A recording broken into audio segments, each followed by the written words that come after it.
France میں گرمی کی شدت میں اضافے نے شہریوں کو پریشان کر دیا۔ برسات سورج سے نظام زندگی درہم برہم ہو گئی۔ پیرس سے محمد یونس کی رپورٹ دیکھتے ہیں۔ یورپ اس وقت شدید ترین گرمی کے لپیٹ میں ہے۔ گرمی کی شدت کے باعث یورپ بھر کے 26 سے زائد شہروں میں ہیلتھ وارننگ جاری کی گئی ہے۔ گرمی کی غیر معمولی لہر کی وجہ سے معمولاتی زندگی بری طرح متاثر ہے۔ فرانس کے مختلف شہروں میں گزشتہ کچھ دنوں سے درجہ حرارت 35 ڈگری سے بھی تجاوز کر چکا ہے۔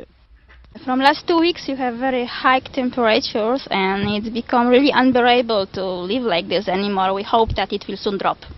سائنسدانوں کے مطابق گرمی کی یہ لہر ماحولیاتی تبدیلیوں کا نتیجہ ہے۔ حکومت فرانس نے اپنے شہریوں کو خبردار کیا ہے کہ وہ گرمی سے بچنے کے لیے حفاظتی اقدامات کریں، جبکہ فرانس بھر کے مختلف اسپتالوں میں بھی گرمی سے متاثر افراد کی تعداد میں مسلسل اضافہ بتایا جا رہا ہے۔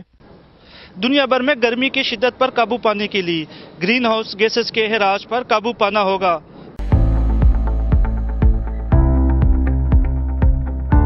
آپ دیکھ رہے ہیں آن دیسی ٹی وی، آپ کا اپنا چینل۔